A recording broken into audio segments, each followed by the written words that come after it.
The Price of a Second Chance. In a forgotten valley, nestled between rolling hills, lived a young farmer named Ethan. He and his wife, Lily, resided in a humble cottage where the roof was a patchwork of worn planks and the floor was nothing more than packed earth. Yet, for Ethan, this modest home was a palace. Every morning, he would wake before the dawn, the chill in the air doing little to cool the warmth in his heart as he looked at his sleeping wife. He loved her more than the soil he tilled, more than the sun that ripened his crops. Ethan's days were a testament to his devotion. He worked from the first light of sunrise to the last glimmer of sunset, his hands becoming calloused and his back strong from the endless labor. Whether under the blistering heat of summer or through the chilling autumn rains, he toiled without complaint. His only desire was to provide for Lily. Lily, however, did not share his contentment.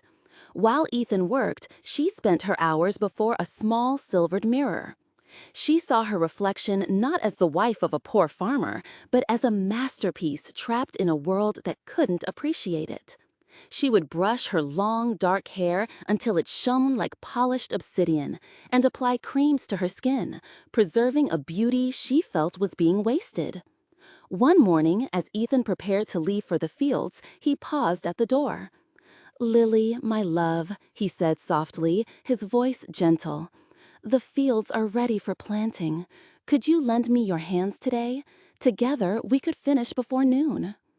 Lily turned from her mirror, a faint, condescending smile on her lips. "Oh, Ethan," she sighed, as if explaining something to a child. "Your hands are made for dirt and toil. Mine," she said, holding them up for him to see, "are made to be admired."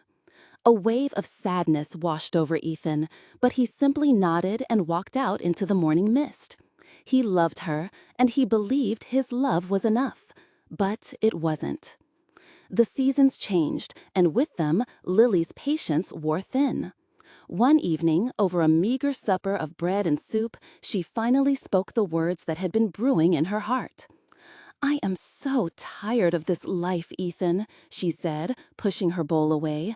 "Just look at me. I am beautiful. I deserve more than this hovel.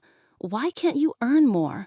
Other men buy their wives fine silks and fragrant perfumes.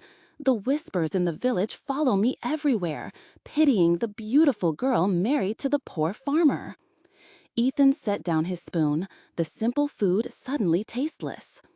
"I am doing everything I can, Lily," he whispered. "It's not enough," she snapped, turning her face away from him, her beautiful profile like a statue of ice. From that day forward, an even greater fire burned within Ethan. He took on any work he could find. After a full day in his own fields, he would haul heavy sacks of grain at the market, mend fences for his neighbors, and chop firewood for the wealthy, all for a few extra coins. He would return home long after dark, every muscle screaming in protest, his hands raw and bleeding. He would place the small pile of coins on the table, hoping for a smile, for a kind word. But Lily never asked about his day or soothed his aching hands. Her only question was ever, "Is that all you brought?" Then one morning, Lily did not rise from their bed. Her skin, usually so vibrant, was as pale as winter snow. "I feel so weak," she murmured, her voice a fragile thread of sound. Panic seized Ethan. He spent the little money he had saved on medicines and herbs from the village apothecary, but they did no good. He abandoned the fields and his extra jobs to stay by her side, spooning broth into her mouth and holding her frail hand in his own ones. He told her stories, reminded her of the day they met, and prayed to every god he could name. Days bled into a week, and she only grew weaker. One night, as a storm raged outside, she called his name. He leaned in close, his heart pounding with a terrible dread. She managed a faint smile, her eyes filled with a profound weariness. "I'm so tired, Ethan," she whispered, and before he could reply, her hand went limp in his grasp. The light in her eyes faded, and she was gone. The world stopped for Ethan. The sound of the rain, the howling wind, it all went silent. He didn't eat, he didn't sleep. He simply sat beside her still form, his silent tears tracing paths through the dirt on his cheeks. Neighbors came, offering condolences and gentle suggestions. "It is time to let her go, Ethan. You must bury her." "No," he whispered, his voice hoarse from disuse. "Not yet. I can't." That night, under a sky newly washed by the storm and filled with cold, distant stars, Ethan made a vow. "If there are any powers that can hear me," he cried out to the heavens, "I will give anything, I will do anything. Just bring her back to me." A desperate resolve took hold. The next morning, he sold everything he owned. His farming tools, the last of his grain, their simple furniture, even the pots from their hearth. With the meager sum, he purchased a small, sturdy boat. "I will find the realm of the gods," he declared to the empty cottage. "They are the only ones who can undo this." He carefully wrapped Lily's body in their finest blanket and placed her in the boat. He pushed off from the riverbank, leaving his old life behind, and journeyed into the unknown. He sailed for days that felt like years. He navigated through violent storms that threatened to splinter his small vessel, endured a sun that beat down without mercy, and pushed through fog so thick it felt like sailing through a cloud. His hope was the only compass he had. Then, one morning, the fog lifted as if a great curtain had been drawn. Before him stood a mountain of impossible height, its peak wreathed in clouds, seeming to scrape the very roof of the world. "This must be the place," he breathed, his spirit soaring. He moored his boat and began the arduous climb, carrying Lily's body in his arms. The weight was immense, and his legs trembled with exhaustion, but the thought of giving up never entered his mind. He climbed and climbed, his body screaming in protest. Halfway to the peak, where the air grew thin and cold, he saw an old man sitting on a large moss-covered rock. His beard was as white as the clouds above, and his eyes held the deep, calm wisdom of ancient rivers. "You must be one of them," Ethan gasped, carefully laying Lily down. "A god." The old man smiled, a gentle, knowing expression. "Some call me that." "But tell me, son of the earth, why have you carried such a heavy burden to my doorstep?" With a broken voice, Ethan poured out his story. He spoke of Lily's unparalleled beauty, of his boundless love, of the sickness that stole her away, and of his desperate journey to find this sacred place. "She is my sun, my moon, my entire sky," he finished, tears streaming down his face. "Without her, I am just a shadow. I beg you, please bring her back." The old sage looked at Ethan, his gaze piercing and profound. He saw the truth and purity of the farmer's love. After a long moment of silence, he spoke. "Your devotion is a rare and powerful thing. It has moved the heart of this old mountain. I will tell you a secret to restore what you have lost."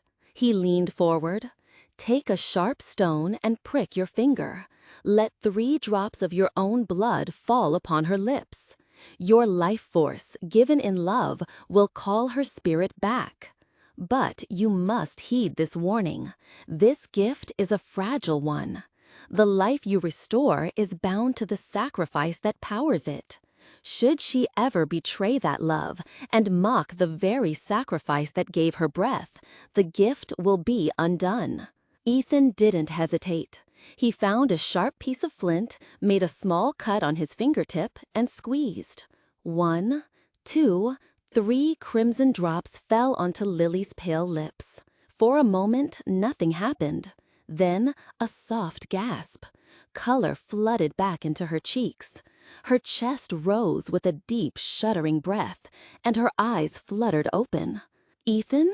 she whispered, looking around in confusion. Where am I?" Overjoyed, Ethan wept and embraced her. "You're back. That's all that matters. You're back." They made their way back down the mountain and to the river. But as they sat in the small, empty boat, a new reality set in. They had nothing. No home, no money, no food. As Ethan rowed, Lily looked at their bare surroundings, a familiar frown creasing her brow. "How can he provide for me now?" she thought, a cold knot of dread tightening in her stomach. They eventually drifted to a bustling port city. "Stay here, my love," Ethan said. "I will find some work or trade for food." He left her on the boat and disappeared into the noisy crowd. Lily watched the vibrant life of the port. Wealthy merchants in fine clothes strode along the docks, their ships towering like wooden castles. The air was thick with the scent of exotic spices, fresh bread, and the sea. She felt a pang of longing, of injustice. Her beauty felt out of place in their squalid little boat. Just then, a man of immense wealth walked by. He was dressed in shimmering silks, with heavy gold rings on every finger. He saw Lily sitting alone, a perfect flower in a sea of grime, and stopped. A slow, appreciative smile spread across his face. "A woman of your beauty should not be sitting in such a wretched vessel," he said, his voice smooth and confident. "Leave this life of poverty behind. Come with me. My ship can take you to lands you've only dreamed of. I can give you a life worthy of your face." Lily looked at the rich man, then at the empty boat, and thought of the hard, empty life that awaited her with Ethan. She remembered the dirt floors and the leaking roof. She did not think of Ethan's calloused hands, his tireless work, or the journey through hell he had undertaken for her. In that moment, his love felt like a cage, and this stranger's offer felt like a key. Without a backward glance, she stood up, took the merchant's outstretched hand, and stepped onto his magnificent ship. They sailed away with the evening tide. When Ethan returned with a loaf of bread and some cheese, the boat was empty. He searched frantically, calling her name until his voice was raw, but she was gone. A year of heartbreak and lonely wandering passed. Ethan was a hollowed-out version of the man he once was. One day, in the marketplace of another distant city, he saw her. She was more radiant than ever, adorned in silk and dripping with jewels. She was laughing on the arm of the wealthy merchant. He pushed through the crowd and stood before her. "Lily," he said, his voice trembling, "come home." She looked at him, her eyes cold and unfamiliar. She laughed, a sharp, cruel sound. "Home? With you? To what? A life of dirt and struggle? I have everything I ever wanted now." The last of Ethan's hope shattered. His voice dropped to a near whisper, heavy with pain.